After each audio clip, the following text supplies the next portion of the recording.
finally, for the first time in 2020, making a TBR.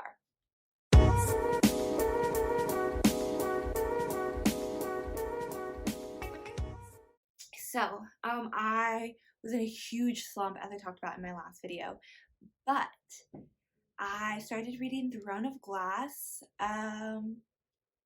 gosh, what was it, like August? Maybe it was July. And it finally started to pick up after I continued to read Crown of Midnight, which I was really struggling with that. Like, I started that book last year and got like halfway through and I was like, I'm over it. But someone convinced me to pick it up and read it again. And like, once you're like 3/4 of the way through that book, my gosh, everything changes. It gets so good. And so I was like, okay, I'm going to read this series.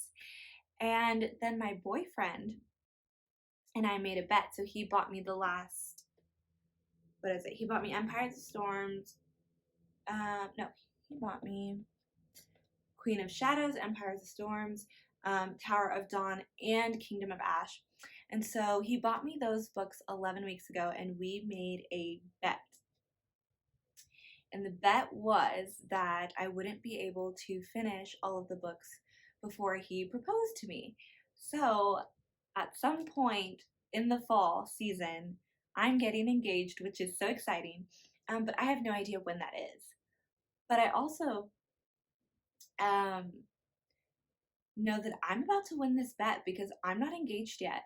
So I'm winning because I am now on Kingdom of Ash. And once I finish the series, I can finally have like a TBR again. Like, I can start reading other things.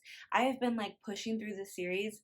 11 weeks ago, I started this bet and like I am determined to win it. And 11 weeks is a long time. I should be done already, but he takes up all of my time and he does it on purpose so that I won't read. But the bet is, if I win, I'm going to wax his mustache off completely, a full-grown mustache. If he wins, he gets to dress me for a day, and that sounds like fun and exciting, but it's not. He's already picked out some like hiker, like Walmart boots and like a tie-dye skirt, so it's gonna be interesting. So hopefully I can finish Kingdom of Ash within this week or next week, because I feel like I'm not getting engaged anytime in the next 2 weekends. But who knows? I don't know anything, honestly. So I can start reading other books again, which I don't know how that's going to work because my soul is now attached to Throne of Glass. Like, I am just a part of Throne of Glass. Throne of Glass is just a part of me. We were created together. And I really don't know how I'm going to say goodbye to this series. How I'm going to move on from it. I'm hoping I don't get in a slump after Kingdom of Ash, but I have heard numerous different things about it. So Sarah J. Maas tends to leave me in book slumps. So I guess we'll figure out what happens when I'm done with this book. But to prepare in advance for a book slump, I have created a small little TBR for October. Finally, another TBR video where things are getting done and I'm making lists and life is kind of normal. I don't know.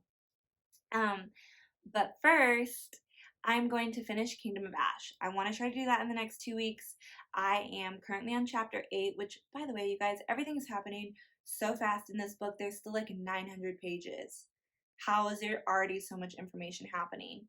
I have no idea. But here's my little TBR. So I have my Kingdom of Ash. This is the book that I want to finish. Wow, this gown in the back. I haven't even looked at this. This is the book I want to finish in the next 2 weeks, and then I can move on from the series. But this is where I'm at. So this is all that I have to read still. So I've got a ways to go. Gosh, I don't know how I'm gonna like move on from this journey. I really don't. But I was intentional about the book that I picked for when I finish Throne of Glass. And Kingdom of Ash rips my heart out and I just fall to a million pieces. I have Blood and Honey. So Serpent and Dove was one of my top 10 favorite books in 2019. I loved it. I love Lou, one of my favorite like female characters of all time. Gosh, this cover is beautiful. And I'm hoping that just diving into this right after Kingdom of Ash is going to keep me from falling into a slump. This copy right here is my custom signed copy. So it's really special to me. It says, to Jess, never stop reading, never stop dreaming. This cover is beautiful, and this book is the second book from Serpent and Dove. And I've been waiting for this book. The fact that I didn't get to just dive right into it when I picked it up is a big deal. But like I said, I'm invested in Throne of Glass, so it's been hard for me to read anything else. Plus, I'm trying to win a bet. So I'm hoping Blood and Honey. About the details on this cover, I really haven't looked at this. The details on this cover is beautiful. But yeah, I'm really excited to see how Lou and Reed's story progresses, and kind of how the conflict evolves from the first book to this book. So I do think that this is going to be great. I've gotten lucky on Bookstagram and have avoided all spoilers for this book. So this is going to be like fresh read for me. I know nothing going into this. But it kind of is stressing me out already because it said that this right here just ends with, but death comes for us all. Who is dying, Shelby? Who are you killing? And why are you killing them? I'm not a fan of that. I need Reed and Lou to have the happiest ending because I love them. Okay, and then the next book for October, I've got King of Scars. So I have read some of this book. Let's see. Looks like I'm on chapter 8 of King of Scars. So I was unable to finish King of Scars when I started reading it because of how like emotional I was from a character death that happened in a previous book. And I was just like, okay, so I'm just going to continue to be ripped to pieces in King of Scars. Like, I'm not emotionally prepared for it. Like, I can't handle it. My life is a mess. My heart is a mess. And now I got to read about this. No, I'm sad.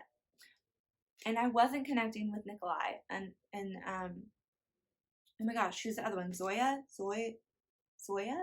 I wasn't connecting with them enough to like really love this more than I was like the sadness of the character death. So I never finished it. But the Grishaverse, I love the Grishaverse. I love Leah Bardugo, and it's time. I feel like I've healed, I've grown, I've evolved, and I'm ready to deal with the emotions of King of Scars. So, plus the next book was already announced, the cover was announced, it's beautiful, and I want to read it, but I need to get through this. So, I'm going to try to tackle these 3 books in October. My life is so busy, and I want to read these books.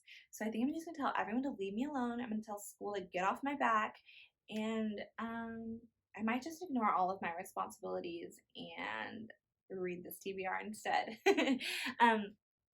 But yeah, I know it's sweet and simple, a short little TBR, but I feel like it's going to take me a while. Like, these books are going to take me a while just because I'm going to need to heal from Kingdom of Ash, and then and that's a huge book. And then I'm going right into Blood and Honey, which also might put me in a slump because Serpent and Dove put me in a slump because it was so good. And then I'm reading this book, which I didn't finish it. So I guess we'll see what happens. But I'm excited because we're finally in fall. I love fall. It is my favorite season. And I kind of have a flow back. And I'll be making TBRs again because I'm not sucked into a series. But yeah, I hope you guys have an awesome day and are having a wonderful life.